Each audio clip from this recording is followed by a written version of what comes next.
thing. But other than that, we're just, we're getting through it. Everyone's kind of like just like trying to figure out what the next thing's going on. How much is talk, how much is real. You know, um, how much of it is real. How much of it is.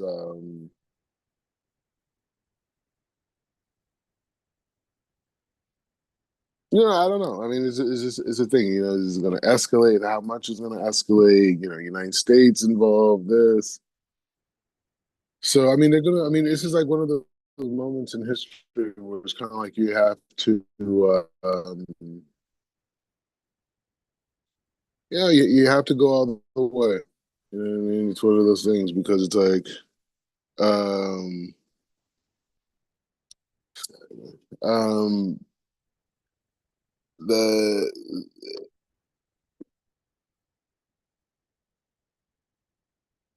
it's just one of those things like in history where it's like you're either going to deal with this issue now or it's going to be something that prevents like prevents progression for like hundreds of years type of thing. Unfortunately, in the short term, it's high stakes and a lot of volatility, um, um, a lot of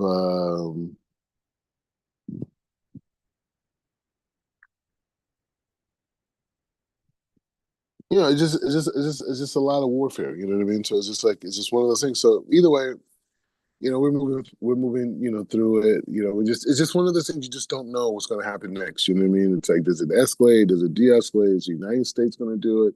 If they get involved, what's the reason? This is like a crazy moment in history. Like, what's this is like, but Well, go well, ahead. I tell you what, within this country, there's a lot of debates and a lot of just different mindsets about whether or not the United States should become more aggressive or really participate more. Uh, and a lot of them are Trump supporters saying, "Hey, look, give Israel all everything that they need. They're doing a great job. Man, they're being very professional. Um, and so let Israel do what they're doing, but let America stay out of it. From a physical standpoint. So there's a lot of debates going on right now about whether or not Trump is Trump, he's very interesting. He said, maybe I will, maybe I won't. Nobody wouldn't, nobody knows what I would do until I do it. And so that and I think that's a good way to be during a time frame like this, Mm, uh, because you don't want to give all this information. I think from a strategic standpoint, I think that's a good way to be, because the government is so divided at this point. yeah. You know, Yeah, they're taking some of our, speakers and stuff out over here. It's really crazy over here. But It's there's people who also are like, President Trump promised, 4 years of peace. yeah. So it's a lot of, I mean, but it's like, how do you achieve that peace? So it's really But a serious situation. with everything, Chief Rabbi, Serious situation. because here in America, you got protests, riots, all over the country right now. Just dealing with immigration and dealing with ICE and so forth. And then you got it's a lot going on in the world, and it makes me think. I was reading something. Um, my children in our homeschool early this week, that really made me kind of sit back and say, you know what, let me just stop for a minute and really pay attention to what's going on. Sometimes a lot of these things that's going on can be we can lose sight.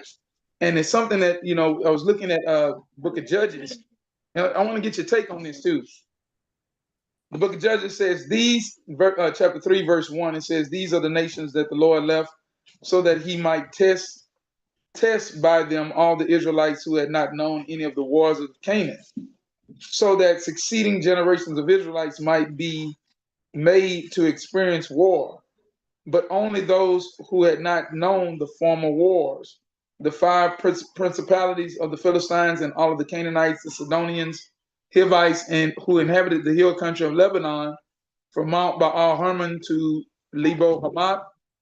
These served as a means of testing Israel to learn whether they would obey the commandments which the Lord had enjoined upon their fathers through Moses." And as we were going through through Judges and the children, and I just, that really struck me. I'm like, wow, because sometimes we look at it and it's like, man, why all these, you got the Christian section, you got the Muslim section, you got all of these different sections, and all of these different nations are still in the land of Israel. And I think the big question to ask, we look at even in America, all of these riots and all this stuff going on. What is God doing? Like, what is He saying? Like, is this a test? Is He testing us? And I think that when we lose track of that, but what's your take on that?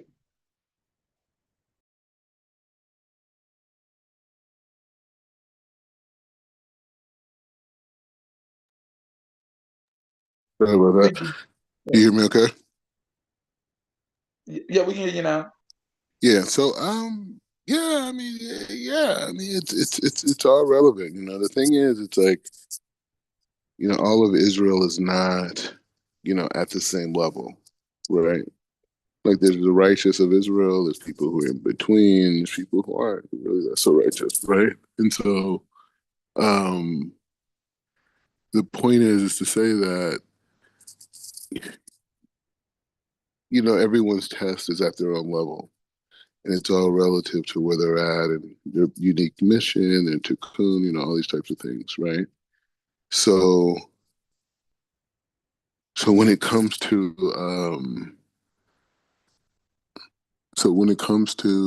I'm trying to see if this anyway, so when it comes to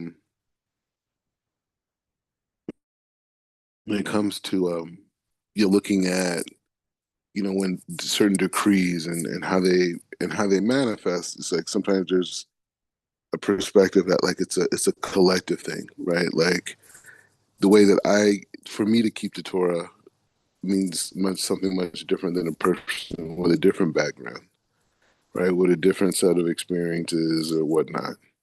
So I would say, like, from that standpoint, yeah, but I don't know. I don't know if it's I don't know if it's so much of I mean, it is definitely a test, but it's also, like, in the frame of conquest, right? It's also in the frame of, like, expansion. And in terms of the United States, I don't know. I don't know how, these people, like, take it's just like America, I guess, is so isolated in its thought process, that it's like it's just like, what do you mean? Like, America is the one who gave Iran money, and Iran used that money for terrorism.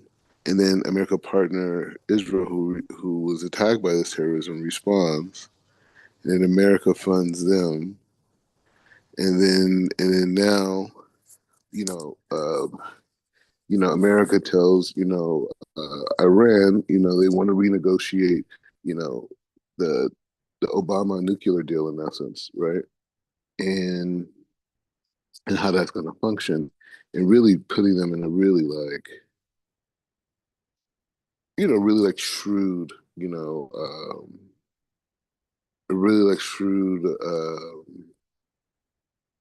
um, position. Iran, it's like, get rid of your uranium or we're going to attack you. You know what I mean? So that's like a big concept, right? And so America takes that position, and then Iran stalls in negotiations, and then Israel attacks Iran, right?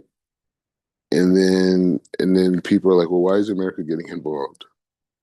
It's like, really?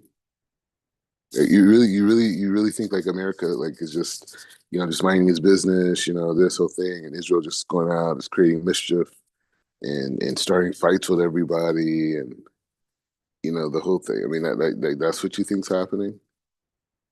Like, you know what I mean? Like, what do you think? What do you think Taiwan is? Like, what do you think Taiwan is in the Pacific? You have Japan, you have South Korea, you have Vietnam, Philippines, right? All these places, they all Well, dependent. So, yeah. yeah, from a political and a geographical standpoint, I mean, it's like a chess game. It really is like a chess game. And I see just historically the pattern of the U.S. and how they do things, and so I'm not surprised at. I wouldn't be surprised if America gets involved in a more aggressive manner, and I wouldn't be surprised if they choose to stay out of it. Either way, I believe that the U.S. always tries to move in a way that supports its best interest. But one of the concerns that I do have is and this is not dealing with the state of Israel. It's just dealing with Israel as a whole globally.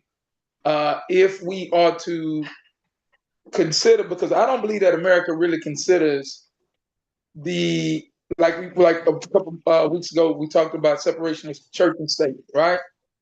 I don't think that I know they don't. They don't consider the aspect of the soul, and we know historically and from a Torah perspective that going into certain areas or going into certain uh, time frames, the first thing that we should do is really look at ourselves morally and begin to look at our soul and look at just what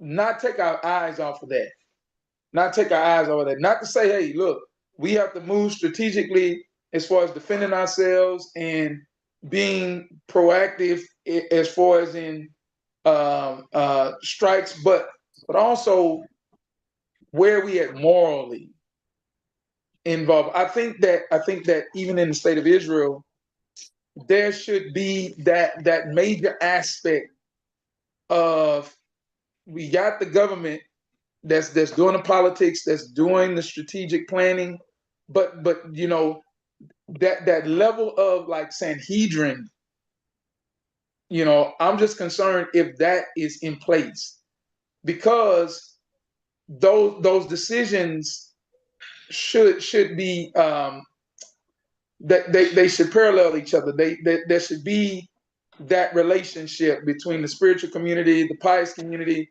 and the government itself, and really bringing that, culminating that together. Because that's not happening here in the United States. I can tell you that now. That's not happening at all.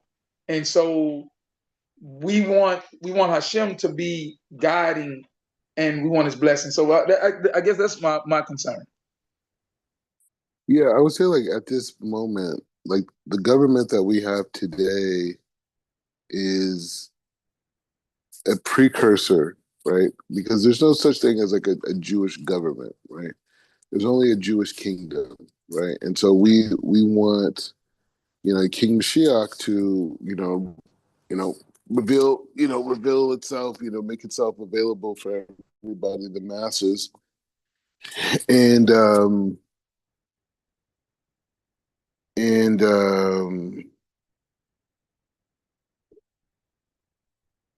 you know, we want that, and then from there, we'll have like, we'll have Kohanim, we'll have Levim, we'll have Israel, we'll have basic Mikdash. Mashiach will know exactly what tribe everyone's connected to, everything, right?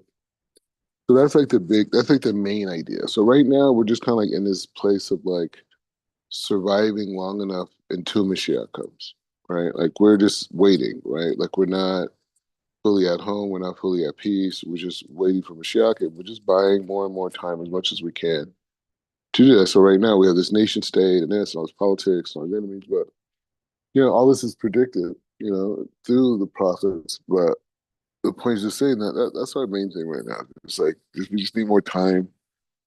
We need more, do more mitzvahs, more children being born, more marriages, and at some point, there's going to be a tipping point in reality where the whole thing shifts into a new reality, right? So that's really the main thing, our thing. But right now, this is what's going on, and these are real things, and people's lives are on the line, and Jewish people, non-Jewish people, innocent people, civilians, so it's definitely something that has to be talked about and discussed in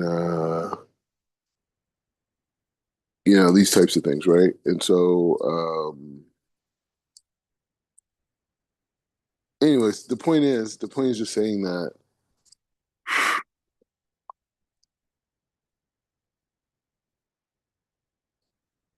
the point is just saying so that's ultimately the destination that we're going, right? And the whole thing, with you have like kind of like I guess you have like in America you have different schools of thought. Like you have like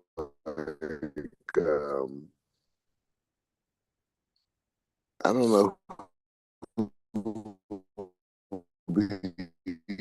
I guess you could say you have like the kind of like the Ted Cruz, which will be considered, I don't know if they call them neocons or these types of people, and they have this kind of like very robust, muscular approach to American expansionism, right? And it's even if it means even forcing if needed to. And so you have that part, and then you have this other Trump, mega group, which is kind of like the Tucker Carlson and the Candace Owens, and I can't think of that lady's name. She's like, maybe she's the head of Homeland Security. I can't remember her name. But you have these types of people, and they're things like, no, we don't need another war in the Middle East. And it's like, bro, like, why do you like what are you like? What are you thinking? Like when people take this position, it just makes me believe that they're really out of touch. Like, look what Iran is doing right now. What do you think they would do if they had a nuclear weapon? Like, I mean, it's just like, what are we talking about? Like, it's just like these people are out of touch. They have this they have this issue with Jews, you know, and sometimes some of these people are so in their religion that the fact that the Jewish people are back in Israel and building, they don't. It's hard for them to accept it. It's really hard for them to accept it, and they kind of come up with this reason. Oh, well, these aren't the real ones, and and this is like this over here, and Netanyahu, and there's gay parades, and anything they could come up with takes not accept that Jews are back in the land and they're building, right? Is there a lot of Jews still in diaspora? Absolutely. But the point is just saying like that's the issue, right? And the more that the Jews grow, the more powerful the Jews become. It gives them and makes them nervous, right? And that the Jews are taking over everything, they're controlling, this type of thing, right? So when you listen to their arguments, that's what it is because they don't care about what America's doing in other regions in the world. You know what I mean? Whether it's supplying arms or giving tons of aid or countries being dependent on America for aid, all these things, right? But when it comes to Israel, it's the thing, and the underlying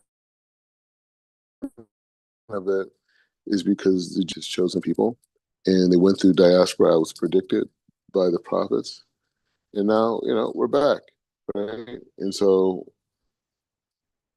it's just saying like that. Imagine accepting that, right? Like think about it. Like I mean, we're having a real like open conversation with the world. Like the Jewish people are back. They're dominating. There's Israeli jets flying over Iran as we speak. It's just saying like this is unprecedented. This is like, and people, oh well, these aren't the real ones. We're the real ones that, oh well, the real ones that the Palestinians. The real ones. Oh, they're the black people. Oh, the real ones are, It's like, all right, come on, man. Yeah, he was Jewish when he was your landlord. But anyways, the point is saying, so what we're gonna do is we're gonna start a new safer. Um, it's a big idea. We touched on it a little bit. We learned a little bit of it and we got into it. But the reason we learned a safer is because when it comes to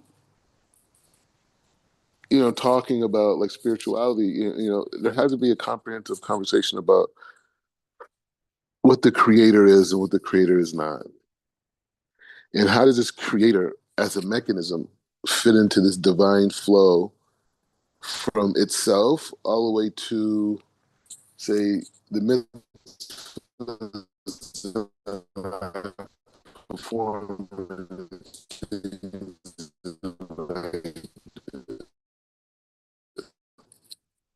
right? Call, and that's really like the main perspective, right? And so that main perspective is the focus of this thing out. Now the thing is how he puts it together, and that's one of the things about literature, Torah literature is it's not just what's being said, but it's how it's being put together, right? Because we're talking about extremely complex ideas, extremely abstract, concepts, right?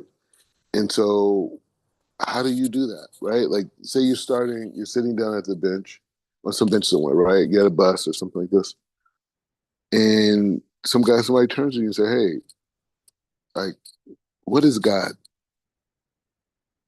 Or does God have, this, or does God have that, or you know what I mean? Like, in being able to talk to people and talk to them about the Creator, and to be able to talk to them about what the Creator's relationship with them are, and that whole process is like, it's like the greatest gift, and to be able to do it in a kosher way, right? To be able to share the ideas of people who've mastered the stuff, and worked on themselves, did all types of things to go through processes, and in their contemporaries critique them for generations, right? To find flaws, to see if there's something consistent or something contradictory, So that that's where we're at with that point. Before we go forward, any points, any ideas?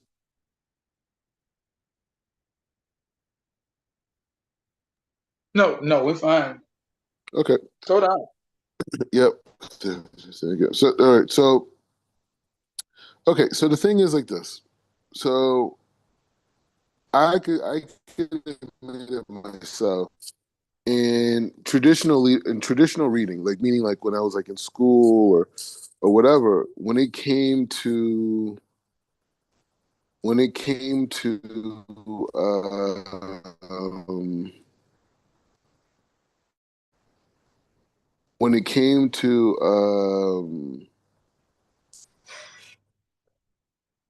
well, when it came to reading books, I almost never read the introduction to any book. You know what I mean? Like I just, it was just me. I mean, and the only I'll open it, when I was starting off my journey and things like that, and I wouldn't know what was going on, and so I had to do it. So, but really learning the introduction, because see the thing about it, the key, the everyone's it's a tradition, right? So most of the people are going to be saying similar things. They may have different ways of explaining it, but that's the beauty, right? The creative process of creation, his role in it, and his relationship to God and all things stemming from God, right? So how did he understand it? And in this particular, say, Sefer, in this particular Sefer, what is his what is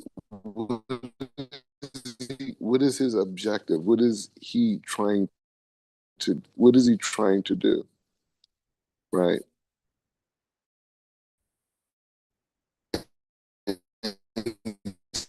So it's not just reading the same understanding, because he has to sit back and say, like, okay, I want to help people get to a clear understanding, right? I want people to get to a clear understanding, right? So that's his focus.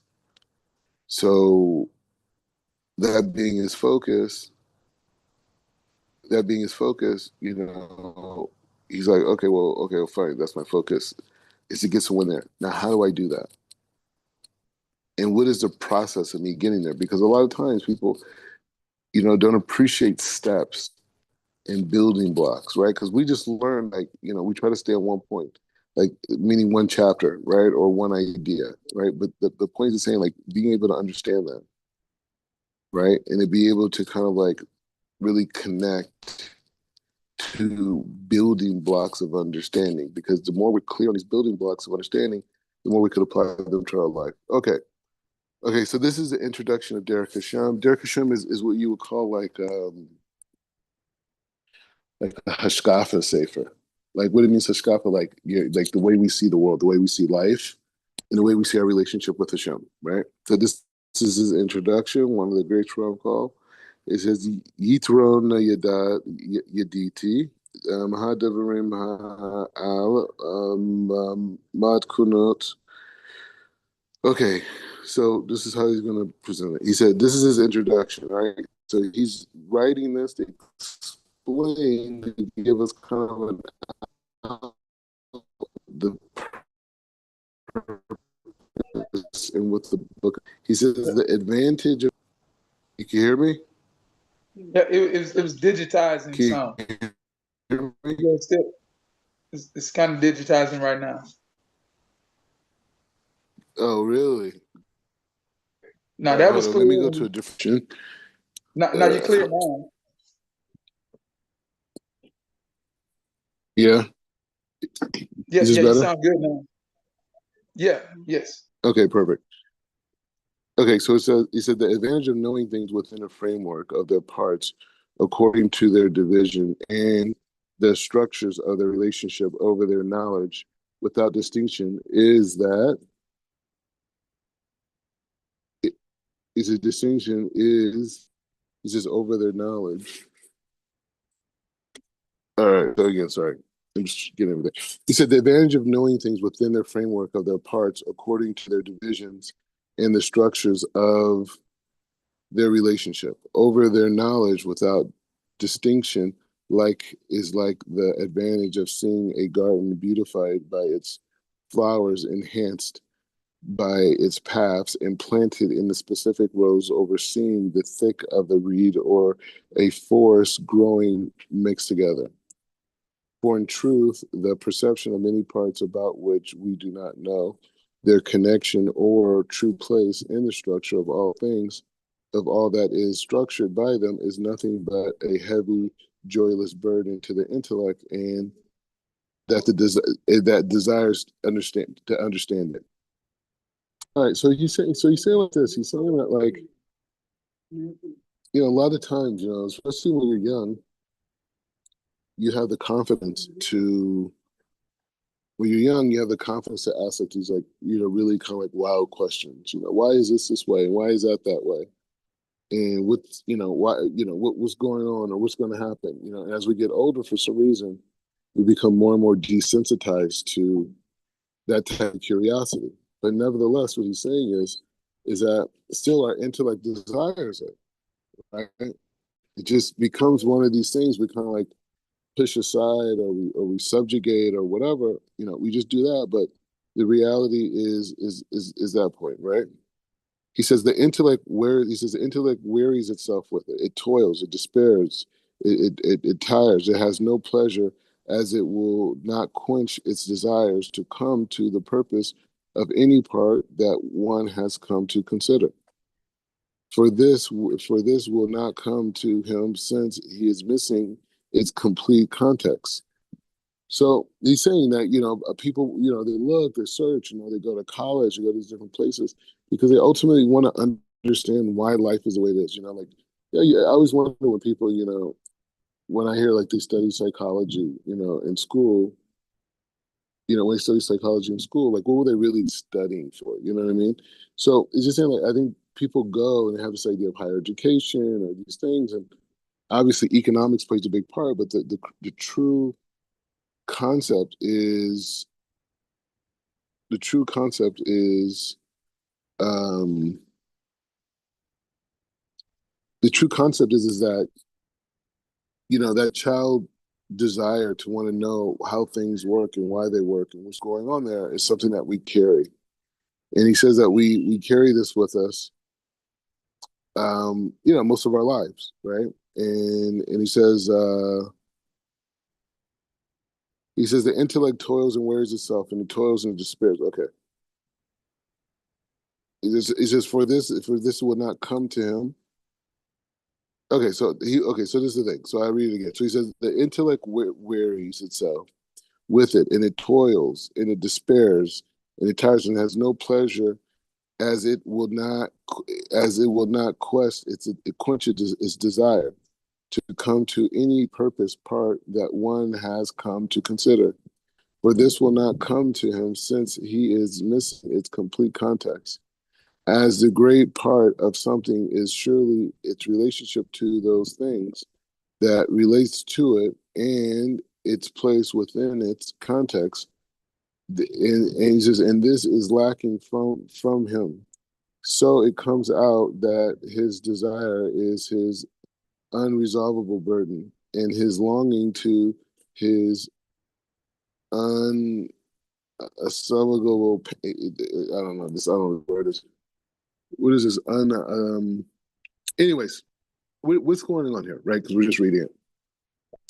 The point is, what's going on here is he's dealing with the mind, right? And he's dealing with how we perceive things and how we come to understand things. And when we really think about it, you know, like the whole concept of being able to understand that all things come from one source is a really big idea. And the only way to connect to that idea is literally through God consciousness, right? Because if you use academic consciousness, right, or man consciousness, right, through academia, you'll come and everything's separated. Everything, this has this department, this has this department, that has that department.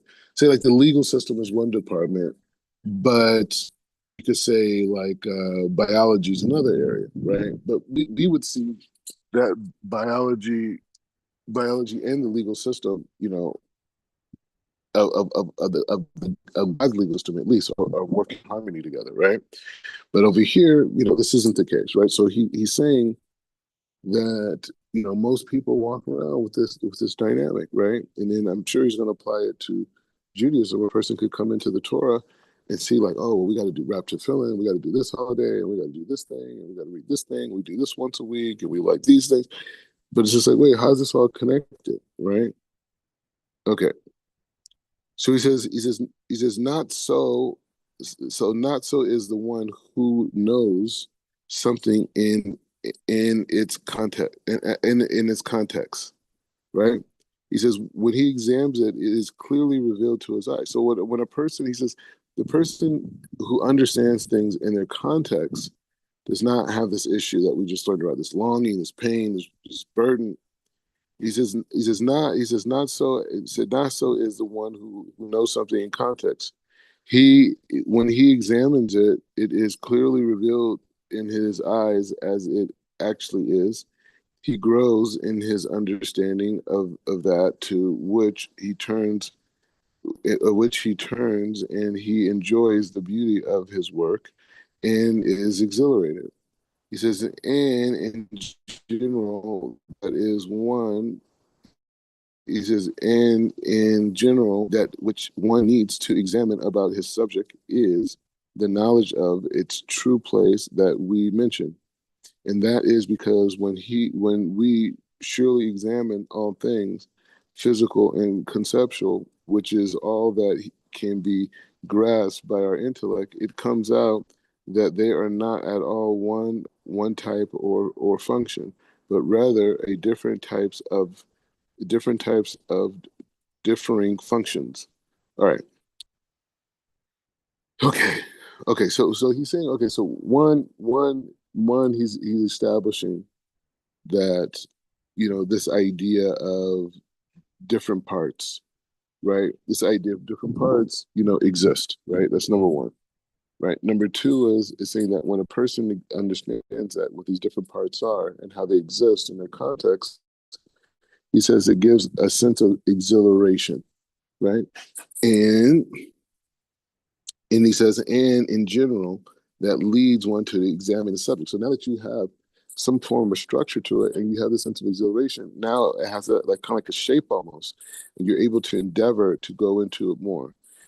He says, and he says that one needs to examine about the subject about his subject is the knowledge of it is true place that we mentioned. He says, and he says that is because when he surely examines all things physical and conceptual, right? He says, which is all that can be grasped by our intellects. It comes out that there are not all of one type or function, but rather a different types of differentiating functions, and according to the differences in their type, so they so will their properties in. Okay, let's just go back because it's a lot of like technical words, right? And we just want to be clear. Okay. So now he says once a person has some type of a structure and a grasp to things and how they function, he says then they can go in and do inquiry, right? And so like the power of definitions, right? For example, like definitions is what pretty much governs our society, right? And and definitions pretty much govern my society, and definitions pretty much run our society. And the problem is, and this is why I really stopped, you know, getting more away from the whole idea of focusing on the ethnic component of Judaism, because I was really pushing a lot of the stuff with, with African Americans, Africans, the whole thing. And I'm still pushing that, but it's still like I feel like more. I don't like using the word feel, but it's more advantageous for me to focus on the soul, right? Because it encompasses that. You know what I'm saying? It encompasses, different tribes, different people from different backgrounds, and focusing on that perspective. Because once I go into identity, or identity politics, or identity spirituality, and ethnic connections of spirituality, now you have you going into their world of definitions, and it's impossible for me as a spiritual man to win that debate. You know what I'm saying? Like if I'm on TV debating with somebody or writing books or bringing things to academics, and and and I bring these things to the table, and they could shoot it down, right? Because they create the world of their definitions. But if I stay in the tradition of my ancestors, which is the conversation of the soul, then it's on my side, right? So over here, he's saying like this. He's saying that when we apply definitions, to this, right? He says because when we start to examine how things physical and conceptual, which all can be grasped by our intellect, it comes out that they are not all one type or of one function, but rather of different types of different functions. And according to the different types, so will their properties and axioms differ. He says, and this is what compels us to distinguish between them and our intellect, so that we may truly understand them, each one according to his axiom. And he says, however, the first step in knowledge of the type of function, he says, however, the first step in knowledge of types and function is one. That is to know that which one of them the subject belongs, meaning to the part or to the whole or to the specific category or category of the cause or the cause, the specific category of the cause or the effect, to the subject or its associations. And this is what is required to know about the first subject. It is the whole thing or a part or a category or a specific. Or effect. Is it the actual subject or an association? Okay, so this is a very important thing. So if you ever want to write notes to this, you would say like, so what he plans to do is to put these categories to give us this clarity for us to know this. Just this like for a particular subject, for us to know on a particular subject to know, is it the whole thing or a part, a category, or a specific? Is it a cause or an effect? Is it an actual subject or an association?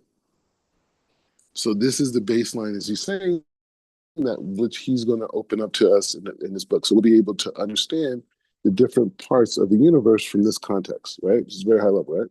Vehine kapai. So he says, and so based on its place will be the examination by which it is necessary to examine it, according to its nature, to fully understand its form and its function. Okay. So again, let's read this. So he says, so based on this place will be examinations by which it is necessary to examine it according to its nature, to fully understanding its form and its function. It is a part he will seek to know the whole, of which is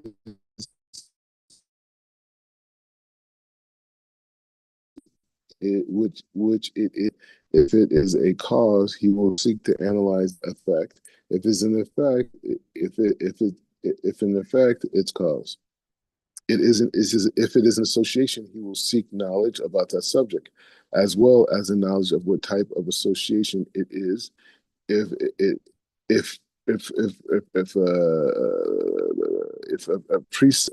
it preceded or accented, or if accompanying, or essential, or contingent, or if a potential or actual. So these are very like this is very high level categorization. All of these are examined without which he will not completely comprehend the form of the thing. With it, I guess you could apply this system to anything. He says, with all of it, however, he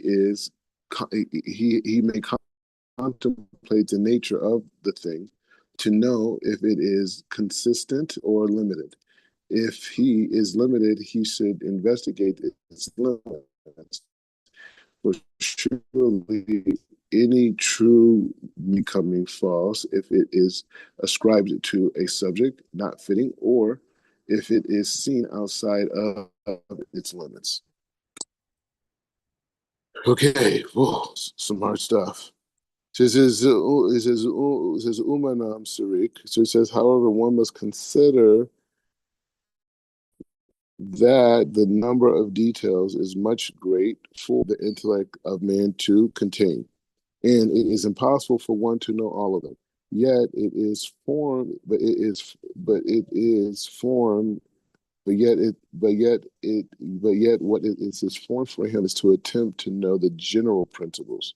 So he's saying it's not like about us knowing every single thing that function and how it functions, but he's saying that we need to know general principles. And notice he hasn't said anything about spirituality yet, per se. He's just talking about structure.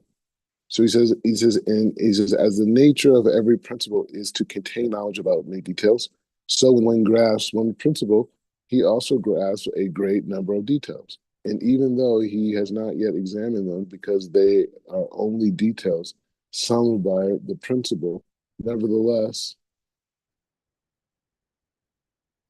nevertheless, when one of them comes to him, he is not stunned by knowing it, since its general matter, which perforce must exist, and is already known to him. And likewise, the sages of Blessed Memory said in Sifri Devarim, which is the commentary on Devarim, the matters of the Torah should be always in your hand as a general principle and not as a detail. Okay, let's keep going with it. Just want to make sure we're at enough time. Okay, all right. Whoa. Okay. Okay. So basically what he's doing now is he's basically going through this process, this deductive reasoning process, right? Where he's saying that within a whole there are parts, and within those parts there are categories, there's associations, there's causes, there's effects, there's all these different motivations. He says, and to understand, if a person understands the whole or the general, these nuances that come in, or you come to recognize them, will not throw you off, but rather you see them being connected to the collective. He says, Akma Hasirek. So he says, and yet what is required in knowledge of general principle is knowing them through all of their limits and in all of their characteristics, as I wrote above. He says, he says, you must even pay attention to and not things that first appeared to be lacking any application. For there is no small or large thing in a general principle that does not have some application in details. And if it does not, and he said, and if it does not add or take away anything about some of the details, it will certainly have great application about others. Since a principle is a principle about all the details, it must contain some information about each of them. Hence, you must be very exacting about this and examine their functions, their relationship, and their connections with great precision. You must examine their processes and progressions very well to know how one matter leads to another from the beginning to the end, and you will understand, and then you will be successful, and then you will understand. Just so he's basically saying like if you're a he's saying so basically this idea of he's basically saying the more we understand how things function and what their functionalities and how they work and our relationship to them, he's saying that in essence it brings more peace. It'll allow us to be able to get what we want out of things, to understand things. We won't live in like departmentalized consciousness. Vehine afopi, ha'ele. So he says, see now, see, pleasant reader, that it is according to these things that I have written this short composition. He says, and my intent in it was to present with clarity in front of you the general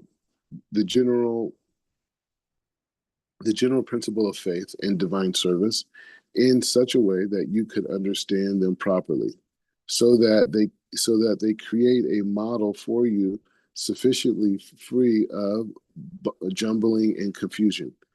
And then you will clearly see their roots, their branches, and context, such that they will sit well upon your heart, and you will acquire them with your mind and in the most superior way. And from then on, it will be easy for you to find knowledge of God in all of the sections of the Torah and its commentaries, and to understand all of the secrets according to the blessing that the Lord your God will bestow upon you. He says, and see that I have tried to arrange things in order that I have thought to be more pleasant, and because the words that I have considered fitting in order to give a full picture of these things which I have decided to teach you. Hence, you must now also be precise about all of this, and I hold on to it without understanding diligence until you find a place where it will help you. He says, and do not neglect any nuance, lest it is essential matter escapes you. Whether it is what you should do is be precise with all of the words and make efforts to understand the content of all the matters, and to store all of their truth in your mind. Then you will find it to be a comfort and that will benefit you. And behold, I entitled the book "The Way of God," for it most consists of His ways, may be blessed, and that He revealed to us through His prophets, and made known to us through His Torah, and by which He leads us and leads all of His creatures. And I have divided it into 4 sections. In the first, I will speak about the principles of the foundations of existence in its details. The second, about His providence, may be blessed. And in the third, about His prophecy. And in the fourth, His divine service. And you, my brother, among all the seekers of the Lord, go in this way, And may the Lord be with you and give you eyes to see and ears to hear the wonders of his Torah. Amen. May it be his will. Says Ram called talking to us. It's crazy, right? I just think he was just writing that like Right. so long ago. Thoughts, reflections. Yeah, Baruch Hashem. You know, what it seems like he's dealing with is the aspect of just how do you get to that place of understanding, and then even when you get to that place of understanding, still, not to say that you just completely understand everything in great perfection, but it gets you to a really stable place of understanding. Like it made me think about something. It brought something back to my memory here. While back, a long time, while back, early in my wife's marriage, I worked for a state entity where we serviced, the local communities.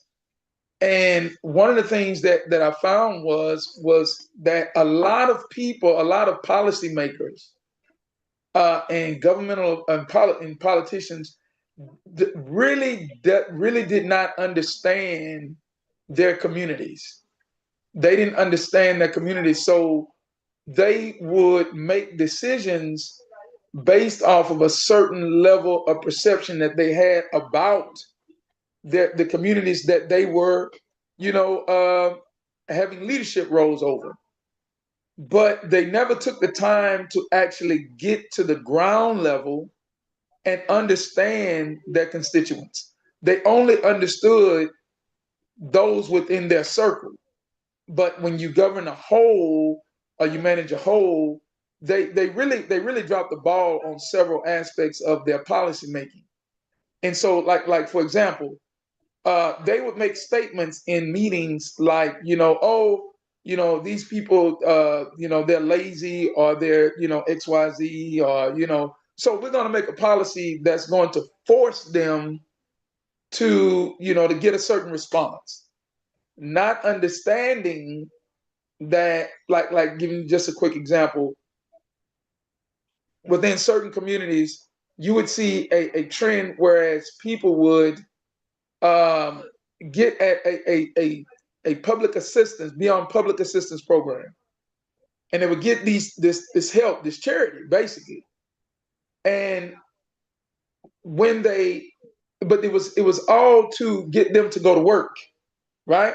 And so when we would help them to find work, then they would cut benefits tremendously, right? And then the person would literally quit their job.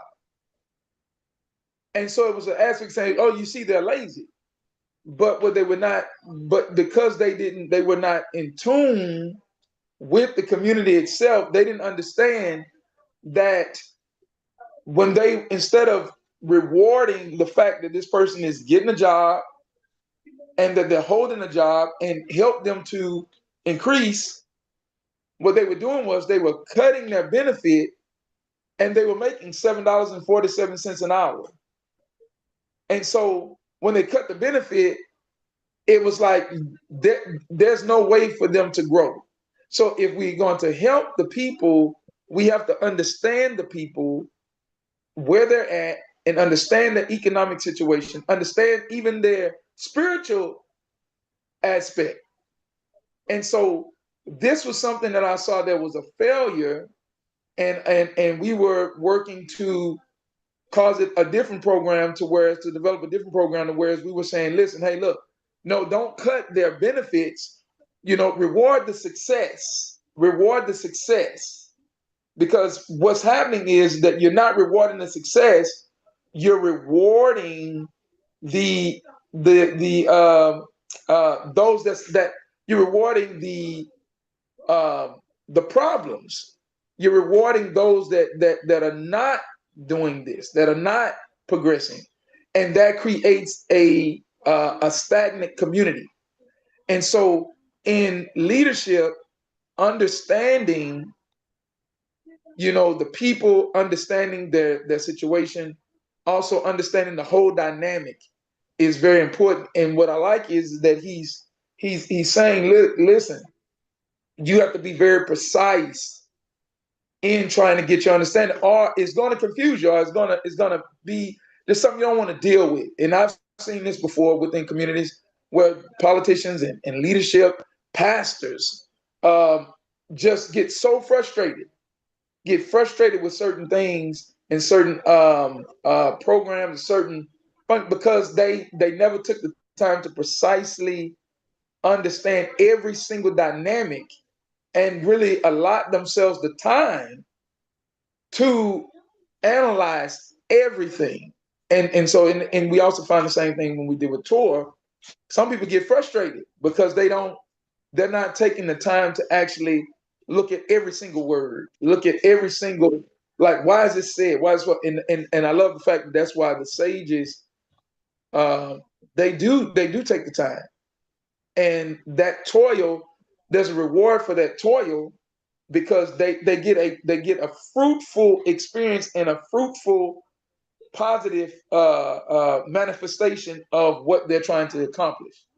And so that's what I get out of this. I think this is going to be a great seeker to move forward, especially um, after after this time frame of us making these decrees and really connecting to Mordecai and Esther and really moving forward very slowly with understanding. I really appreciate this seeker. Toda, Rabbi. Baruch Hashem, Rabbi. Yeah, and so the thing is, all the muscles, intellectual and spiritual muscles that we develop and we learn through Torah, ultimately we apply that to like everyday life, right? So in the same way that we're going to build these tools to analyze the aspects of the creator's expression. Obviously, the creator's beyond our logic, so we're dealing with his creation, we're dealing with his spiritual world, and being able to put everything like basically like if you had like one of these like survival packs, and there's like in the bag, it's like certain things are placed in certain places, and if everything's placed in these exact areas, you have tons of space, right? But if you don't pack it this way, you're not going to have tons of space. So this idea of being able to see his thinking process on how he analyzes and organizes everything, could be a great benefit, to us on our spiritual journey, and especially in helping other people, because this type of structure, I don't know, you know what I mean? I don't think so many authors, I think that's what makes Ram Crowd famous, because he was able to kind of like, I don't know, digitize is the right word, but anyways, it's going to be a great adventure. Tomorrow we start with, I guess, the creator, and we kind of did read this section, but we're going to obviously read again anyway. And the way he describes it, this intro was much more technical than the rest of the content we're going to be learning.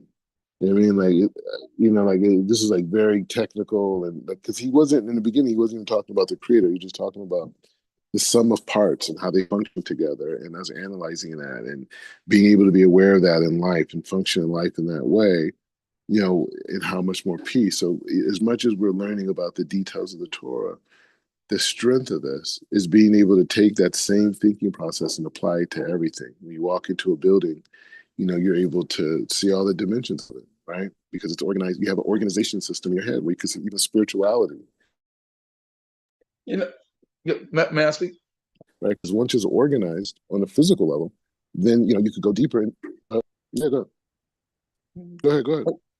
Okay, yeah, but what you were just saying, Ron Cole, what it seems like he's doing is, I appreciate just the self-reflection and the analyzation of the human mind and the human experience, and really tuning into that, because when he talks about just this this painful experience of lack of understanding, mentally it's painful, when you don't understand something is very, very painful. Uh, and it really brings you to a place that I believe that if society understood that, then what they would what that would do is that would promote more pursuit of intellect, more pursuit of understanding, and not just saying, you know what, because I'm gonna tell you something that happens. A lot of times we've been given this sellout mentality, or this real passive mentality, to say, hey, you know what I don't understand, it's okay. You know what I don't understand, I'm just, it's not for me to understand it. But what that does is that causes a dumbing down and a numbing of this beautiful mind that the Creator has given us.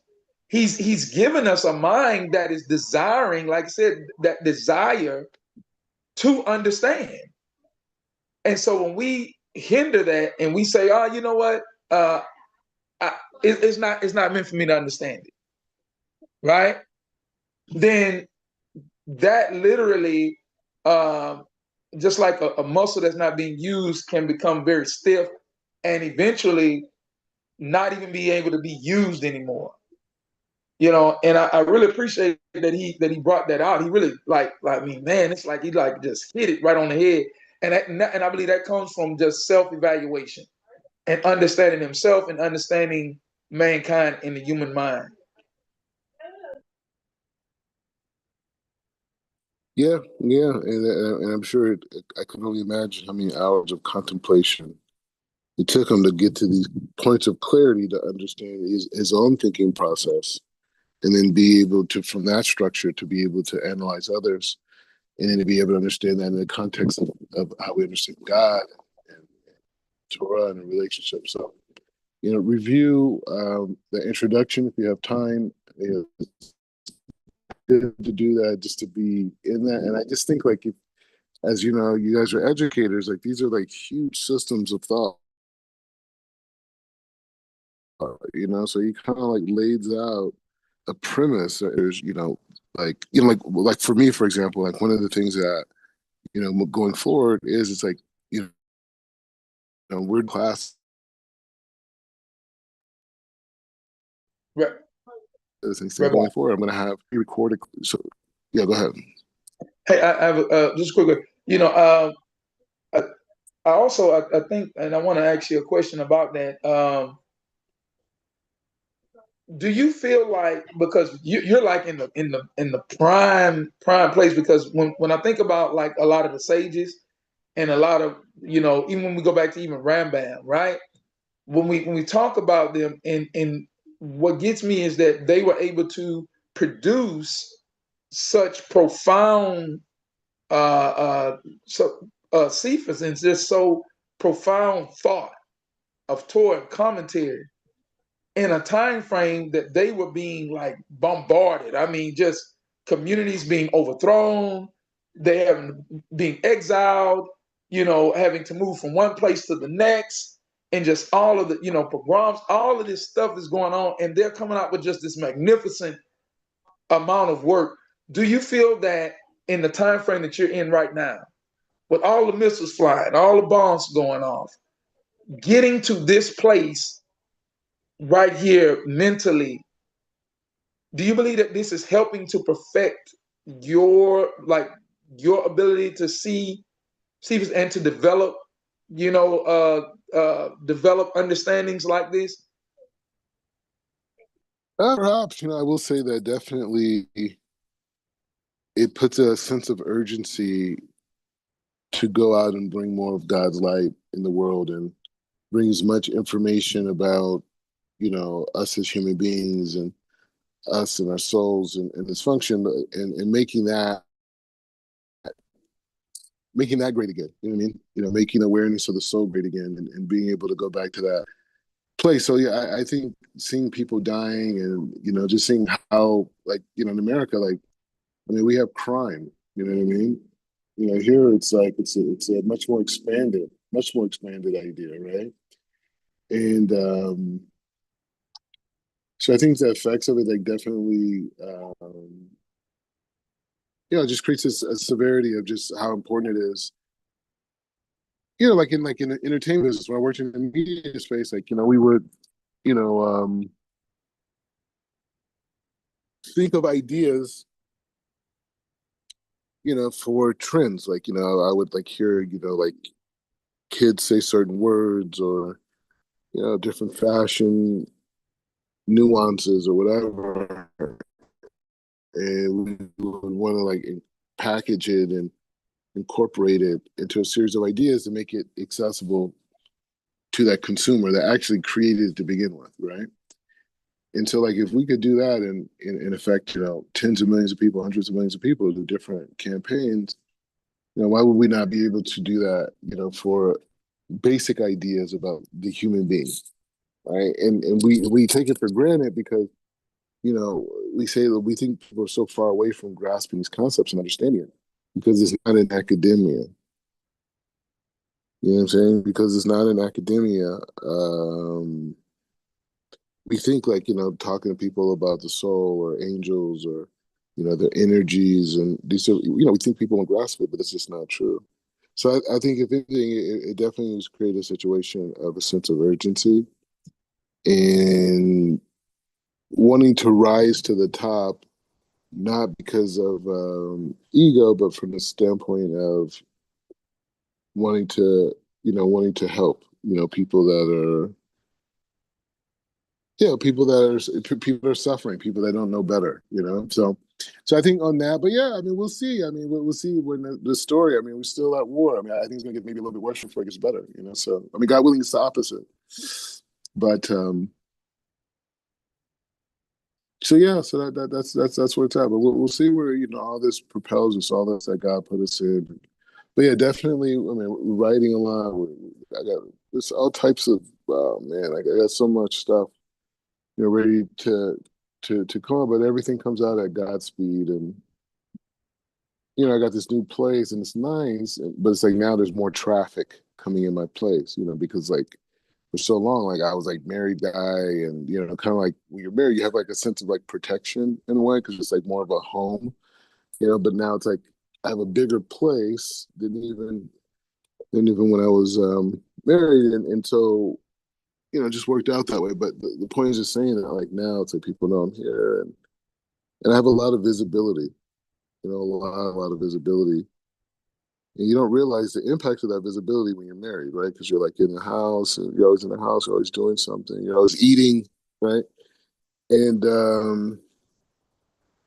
and then now you're out, and it's just like there's a lot of attention, like I mean, you hope everyone has good intentions towards you, but I mean, you hope for the best. But the point is just saying that it's a lot. And like I'm in a very like popular neighborhood, and it's like even more visibility. So that sense of privacy that I had before I moved into this place is kind of like gone. It's gonna be gone until I get remarried, type of a thing. And and create a home, right? So that's what we're doing. So I'm giving like classes here. I'm having events here. I'm doing classes obviously virtually. So we're busy, but it's a lot of growth needed.